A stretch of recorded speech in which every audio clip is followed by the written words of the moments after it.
Hey everybody, in this video we're going to be taking a look at the brand new Saris Edge. This is a premium 2-inch hitch rack. It's meant for two full-size bikes up to 80 pounds, so it's got all your road and gravel bikes covered, along with your trail bikes, enduro bikes, even your full-size EMTBs and your downhill bikes as well. Now, Saris is definitely not new to the rack game. This is a company that's been around for almost 40 years, but there have been some recent changes within the company, and this rack represents their first offering since these changes have taken place. The rack has a nice modern look to it. It claims to have a ton of features, but obviously the real question is how well does it do, and are there any things to look out for? So the rack itself is designed around a 2-inch hitch. It's meant to carry 2 bikes and 2 bikes only. You can't add any additional trays to up the capacity. The weight capacity per tray is 80 pounds per bike, which honestly should cover even the heaviest of full-size e-bikes. And the trays are also really long, which means that long wheelbase bikes are perfectly fine on the Edge here. So one of the nicest features about this new rack is that it has a tool-free installation, very similar to like the Kuat Envy, in that it's got this knob at the front here,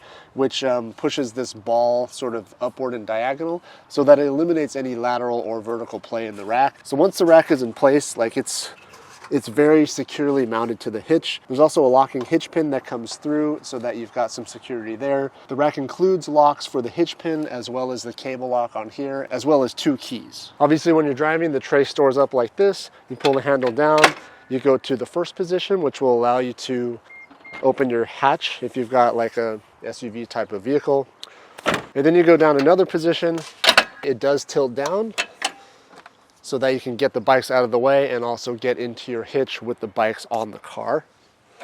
So loading a bike is actually really simple. The wheel tray slides back and forth with no tools required, so you can get the wheelbase dialed in how you like. You can go ahead and throw the wheel in the wheel cradle. So once you've got the bike in place, you'll pull the arm out and up. And one thing that's really nice is actually the arm won't go any higher than this, so there's a hard stop here, which means you can't get into the problem of the clamp kind of rubbing into the hydraulic hoses or the stanchions of your fork. So you pull it fully into its upright position and then you clamp down like so. Give it a little push, and that's pretty much it. So there's only 2 positions. There's basically open and closed. And then for the rear, you've got this like wheel chock / wheel block. So there's a couple of different ways you can use this. You can butt the wheel chock up against the tire like this, and you're basically ready to go. You can also use this as kind of a riser. So you can put the wheel directly on top of the wheel block like so and pull it down this way. You know, sometimes you put 2 bikes on a tray like this and the saddle of one bike kind of like butts into the handlebars of the other bike. There could be some interference there. So this gives you that additional flexibility to kind of adjust and maybe get the saddle just enough out of the way so that the bike's clear. Now, one thing to note is that Saris does claim that this will give you an additional 2.5 inches of vertical play to sort of adjust, you know, the saddle height relative to the handlebars. The only issue is that that's 2.5 inches at the tire, which obviously is not going to correspond to 2.5 inches at the saddle, because the distance from the front axle to the rear tire is obviously different from the horizontal distance from the front axle to the saddle. So, you know, roughly speaking, if your saddle, let's just say, is halfway between your axles, which is obviously an exaggeration, 2.5 inches at the rear would actually just correspond to half of that for the saddle. But nonetheless, this should help alleviate any sort of interference issues between 2 bikes. For me, I've been typically using this as sort of just a wheel chock, like so, and that does feel like a more stable hold if you don't have to use the wheel riser. Now, I do want to come back and discuss the front arm a little bit. When you've got the rack in its sort of locked position like so, the arm actually is in a stable position because it can't go any further that way, and because the pivot point down here is further rearward than the axle or the radius of the tire, the arm actually can't rotate forward anymore either, because the arm would actually have to extend to get past all this tire. So this is actually in a really stable position right here, and the arm actually can't move anywhere once the bike is locked down in place. So it gives you a really stable and secure hold. That bike is really just not going anywhere. Another thing I want to point out too is that they use this sort of a front wheel cradle rather than just extending the tray all the way out. What this does is it creates a really stable wheel platform, because it's grabbing the wheel at 2 points that are very far apart. So there's a point here where it's making contact, a point here where it's making contact, and then up here where the arm grabs the top of the tire, you've got this nice wide triangle. So this wheel is really, like, you can't rotate it and you can't like move it fore and aft, which is probably the most secure way to do this type of rack. The other really popular racks, they all just use a tray that goes all the way to the front, and you really only got one point of contact where the wheel is hitting the tray, which is at the bottom, and that just doesn't lend itself to the most secure holds. And then I didn't demonstrate it before, but once the bike is on the rack, you can go ahead and drop it like you can with most other racks, and that'll allow you to get into the hatch if you forgot something in here, or if you just need to put all your gear back in before you head home. Obviously this is a little trickier with the second bike on here. You kind of got to get under it, but otherwise it works out pretty well. Now in my testing so far, I've actually really enjoyed this rack. It's super easy to load and unload the bike, and I've honestly had like zero issues using the rack on a day-to-day basis. It's actually very stable, even with two, big full-size bikes loaded up over some rough terrain. For most urban cyclists like myself, that really just corresponds to how well does it do over like speed bumps and hitting driveways at weird angles, and then maybe pulling into the dirt lot at the trailhead. All that kind of stuff, this rack does great. I don't have any like hardcore testing on like really rocky trails because I don't drive on really rocky trails. Okay, so having said all that, the Saris Edge rack is marketed as a premium, like super high-end rack. It's really trying to compete with the high-end rack offerings available right now. In early 2025, it will set you back $1,000. So it's definitely not an investment to take lightly. And being the sort of premium product that it is, I'd be doing you a disservice if I didn't point out all the things that I dislike about this rack. So I've got 4 things that I think you should be aware of. So I'll list them in order of sort of, the most nitpicky, all the way up to sort of the most substantial issues that I see with the rack.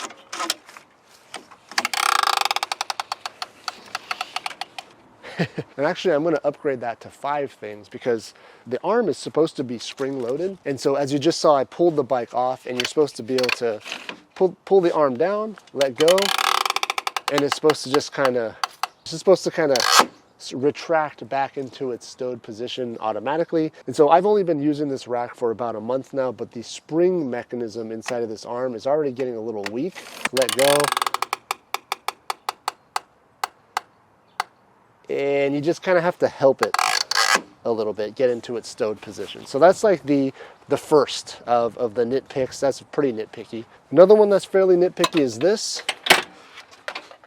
When you're going to install the rack, you use this gray knob down here to increase the tension of the sort of ball retention system in the hitch. So if I loosen this, right, now I can move the rack around. You got to tighten this down real tight to make sure that the rack is securely mounted within the hitch so that it's nice and solid. The thing that doesn't make sense to me, however, is why they would make this knob so small, because it actually does require a fair bit of torque to make sure you crank down on that hitch. So the diameter of the knob is actually a lot smaller than I would like. And the other thing is that they make it conical. The fact that it's conical like this makes it hard to kind of grip it, and it makes it feel like you actually have to apply sort of inward axial pressure as you turn it. Otherwise your hand kind of slips off of the cone-shaped knob. So again, that's semi-nitpicky, but a larger sort of locking knob is something that I would love to see on this rack. The third one is this. It's also the result of not using a full tray for the front wheel. There's only one lock for both bikes. Now, a lot of the premium racks, they'll have a dedicated lock per bike tray. The Edge here has got one end of the lock here on this side, and it's a little bit stiff, but yeah, there's got this sort of extension lock that comes out from this side, and then the other half of it is on the other rack. So you've got one lock to lock up both bikes. Now, obviously, a cable lock like this represents very minimal security. Any bike thief with the right set of tools can come up and snip this, in a matter of minutes. As far as security goes, the name of the game has always been just to slow down the bike theft. And if they only have to cut one lock to get to both bikes as opposed to 2, well, you've just reduced the amount of time it takes for the thief to get away with, stealing your bike by half. So personally, I would have liked to see 2 locks, 1 per tray, as we've seen on other premium racks. But again, this is still relatively nitpicky. Okay, so that's 3 out of 5 gripes or dislikes of the rack down. The last 2 are what I would consider to be more substantial things to consider. This rack is designed for big bikes. It's not really advertised to be sort of a family bike hauler. I'm actually curious to see if it can pick up a 20-inch bike. I'm not convinced that this arm can actually grab the wheel. Like, the arm doesn't go in far enough to grab the wheel. And so, like, you wouldn't want to leave it here. It's not a stable point because the arm can actually still go further this way and come loose. So if I put the arm in the locking position, there's just no way that it's going to grab a 20-inch wheel. Speaking with Saris about this, they do claim that it can carry a 24-inch wheel at the minimum. Unfortunately, I don't have a 24-inch bike here to test, but I will say that anything smaller than 24, there's really just no way to even get this to work. And for someone like me who's a dad who likes to take his kids out on the trail, it's almost a non-starter. Like, I can't use this rack to get myself and my son out to the trail. So any other sort of premium rack that I've used in the past, even though it's not a perfect fit, I've always been able to sort of finagle a way to get the rack to hold a smaller bike on securely. Just not going to be the case with this rack. And so that brings me to what I would consider the biggest, I'll almost call it a design flaw with this rack. The release mechanism to, raise and lower the rack. On every premium rack that I've tried in the past, it's always either a button that presses inward toward the hitch or a pull lever that you pull outward. And in both of those cases, raising or lowering the rack is totally easy. In this case, Saris have designed a handle, which is actually a nice handle. It's like this rubberized handle, but you've got to actually rotate the handle downward. So this is not pushing the lever in or out. You've got to actually rotate, and that actually makes it really hard to raise the rack. Okay, so what I mean by that is, let me just put it in its stowed position like so. When you want to go and lower the rack so that you can load bikes on, totally makes sense because you're going to pull outward and down, which is the natural way that this handle would go. So I'm going to pull out, and then I'm in place, right? So that's great. The problem now is I can't raise this rack really one-handed, which is sometimes what you need to do if you're holding a bike and you want to close the rack. I have to pull the lever down while I push the rack up. It's just, there's like a little finger hold here, and I guess you can use your thumb like this, but then you're using some crazy like forearm muscles, and you're really just lifting the rack with your fingertips at that point. Now, I'm not going to say that it's impossible. On the Saris promo videos, you see the guy raising the rack with one hand, but they do cut away really quickly in those clips, and I think it's because they may recognize that this is not an ideal design. Ideally, I just pull something out and then lift it up with that same handle.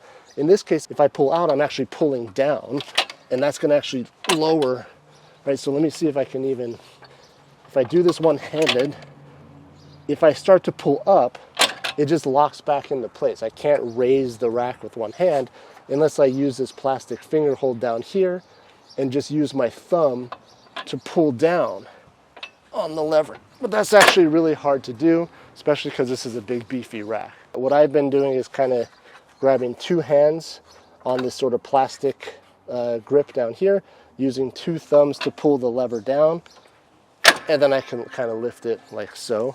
I don't know, maybe on video it doesn't seem like a huge issue, but for me, like using this on a daily basis for a number of weeks now, this sort of handle design, it just bugs me every time I use the rack. And so for me, this is kind of like the #1 dislike about the rack. Obviously, your experience may vary. I might just have super weak forearms. Maybe you're like Popeye and this is not going to be an issue for you. But for me, I really think that they could have redesigned this as sort of a pull lever like most other sort of premium racks in this space. Okay, so other than those sort of 5 dislikes, we'll call them, I actually do think that it's a great rack. It's kind of funny. Right now I've got 4 different bike racks in the garage that I've been sort of testing recently.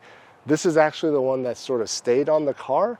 And what I'll do is if we're going to take the family out and hit the trails, I'll just take this rack off, put a different rack on that's more capable of carrying a wider range of bikes. But again, your use case may be very different. Maybe you don't have kids, maybe you don't need to carry smaller bikes. This is definitely a rack designed for large full-size bikes. It's really what it is. So if you have no need to carry smaller bikes and you don't mind the handle issue, then this is a fantastic rack as far as ease of installation as well as security of the bike hold. And you know, some might say at the end of the day, that's really all you need in a bike rack, is to make sure that the rack holds the bike securely, which this definitely does. Okay, so that's the brand new Saris Edge. I realize there's not a ton of videos out there right now in early April of 2025. Probably over the next couple months, you'll start to see more videos on this rack. Did my best here to try and just, share my experience with the rack so far. Obviously, if you have any other questions about my experience on this rack so far, just drop them down in the comments. We'll do our best to get back to as many as we can. Thanks again for watching. Thanks for subscribing to the channel if you haven't already, and we'll see you next time.